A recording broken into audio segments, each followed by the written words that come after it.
সেই বন্দে মাতরমের ধ্বনিতে আর সমুদ্র হিমাচল তাতই তাতই তলে নেচে উঠেছিল। বাংলা মায়ের দালাল সন্তানরা হাসি মুখে ফাঁসি কাছ থেকে চুম্বন করেছিলেন, বলেছিলেন ওই ব্রিটিশকে দেখাও ভয়, ও ভয়ে কম্পিত নয় আমার হৃদয়। সেই বাংলা, যে বাংলার সাহিত্যে, শিল্পে, সংস্কৃতিতে, ধর্মে সর্বশ্রেষ্ঠ আসন লাভ করেছিল, যে বাংলা কোনোদিন মাথা নত করেনি, আজ সেই বাংলার এই দুরবস্থা। কারণ কি? কারণ এই বাংলার ইতিহাস, বাংলার সংস্কৃতি, বাঙালির অবদান সম্পর্কে আমরা ভুলে গেছি। শ্রেষ্ঠ দুইজন বাঙালি, একজন ছিলেন নেতাজি সুভাষ, তার আমরা জন্মদিন জানি, মৃত্যু রহস্য আজও আমরা জানতে পারিনি। যে নেতাজি সুভাষ ভারত মায়ের শৃঙ্খল মোচনের জন্য পাড়ি দিয়েছিলেন সমুদ্র অজানা দেশে, সেই নেতাজি সুভাষ এলজিন রোড থেকে যখন বেরিয়ে যাবেন, আবার গাড়ি থেকে নেমে গেলেন। দেহরক্ষী জিজ্ঞাসা করছে, এইরকম বিপদের সময় আপনি গাড়ি থেকে নেমে গেলেন কেন? নেতাজি সুভাষ তার সর্বক্ষণের জপের মালা আর পকেটের চণ্ডীমাতার ছবি ভুলে এসেছিলেন। এই নেতাজি সুভাষ যখন রেঙ্গুনে বম্পিং হচ্ছে, আজাদ বাহিনীর ছেলেরা একের পর এক প্রাণ দিচ্ছেন, এমন সময় একটি যুবক, তার দেহ থেকে রক্ত বেরিয়ে পড়ছে। যুবকটিকে নিয়ে যাবেন একটু বিশ্রামে।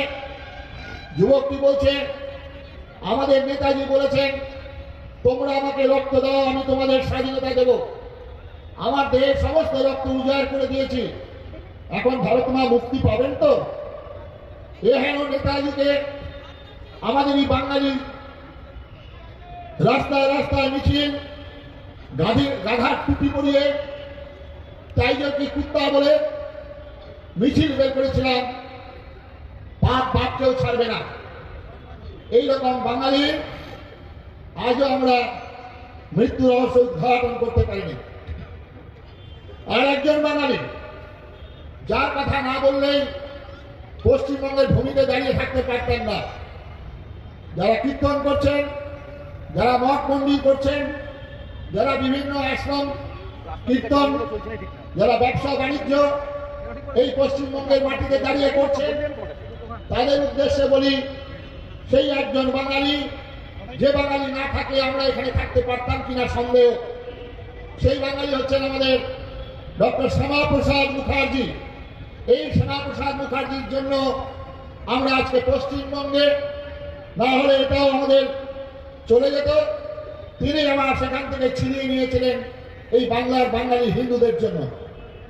আর তার ফলে যে দলটি আমাদের পশ্চিমবঙ্গে 2 দশক রাজত্ব করলেন, সেই দলটির প্রধান, যিনি আমাদের বললেন demand for Pakistan, it is fantastic nonsense. আর একজন বললেন if coming Pakistan shall come on my dead body. তাদের কথা শুনে হয়তো আমরা ভেবেছিলাম জাতির জনক বলে ভূষণও আমরা দিলাম, সেই দলটিকে রেখে দেওয়া হলো। তারপরে যে দলটি আমাদের ধর্ম, সংস্কৃতি, ইতিহাস সব কিছু ভুলিয়ে দিয়ে সর্বহারা নিঃস্ব করে দিয়েছিলেন যে দলটি, সেই দলটিকে আমরা রেখে দিলাম 35-36 বছর যাবত। আর একটি দল এলেন, আমরা ভেবেছিলাম জগদ্দল পাথর সরিয়ে দেব। আমরাও ভেবেছিলাম তাই তো বলো বলো সবে শতবিনা বেদুর হবে, ভারত আবার জগৎ সভার শ্রেষ্ঠ আসন হবে, ধর্মে মহান হবে, কর্মে মহান হবে, নবদিনমণি উদিবে আবার পুরাতন পুরবে। সে স্বপ্ন যদিও পূর্ণ হয়নি। এবারে ভেবেছিলাম সবাই মিলে আমরা সেই স্বপ্নকে এগিয়ে নিয়ে যাব। 2 দশক দেখার পর এখন পশ্চিমবঙ্গবাসী, এখন হিন্দু বাঙালি মর্মে মর্মে অনুভব করছেন। আজকে মুর্শিদাবাদ, আজকে মালদা, আজকে মহেশতলা, আজকে দেগঙ্গা, আজকের ঘটনায় আমরা সবাই বুঝতে পারছি কোন দিকে যাচ্ছে। এইরকম এহেন পরিস্থিতিতে আজকে হিন্দু সম্মেলনের আয়োজন। বন্ধুগণ, ধর্ম কখনো বহু হয় না। ধর্ম সারা পৃথিবীর মানব জাতির জন্য একটি হলো ধর্ম। আমাদের বহু ধর্ম শিখিয়ে ভুল পথে পরিচালিত করেছেন। আরেকটা হলো অধর্ম। এই ধর্ম এবং অধর্মের কখনো সমন্বয় হয় না। এই ধর্ম এবং অধর্মের কখনো মিলন হয় না। তাই রামচন্দ্রকে যুদ্ধ করতে হয়েছিল রাবণের সঙ্গে। রাবণের ভিতরেও তো ঈশ্বর ছিলেন, রাবণের ভিতরে তো আত্মা বিরাজ করছেন। তাহলে বলতে পারতেন, রাবণ তোমার এটা মত আর আমার এটা মত, তোমার মধ্যে ভগবান আমার মধ্যে ভগবান বিরাজ করছে, এসো দুই ভাই মিলে আমরা কোলাকুলি করি, যত মত তত পথ। তা বললেন না। ভগবান রামচন্দ্রকে বনে বনে ঘুরে আদিবাসী গিরিবাসী ভাইদের সঙ্গে সম্পর্ক স্থাপন করে প্রবল প্রতাপ রাবণের সঙ্গে লড়াই। হিন্দুর ভগবান সেদিন তীর ধনুক ধরে একের পর এক রাবণকে শতপুরকে ধ্বংস করে সবংশে নিধন করছেন ভগবান রামচন্দ্র। এই রামচন্দ্রের জীবন থেকে শিক্ষা আমরা গ্রহণ করে নিই। আজকে জয় শ্রীরাম বলে আমরা ধ্বনিত হচ্ছে ভারতবর্ষের দিকে দিকে।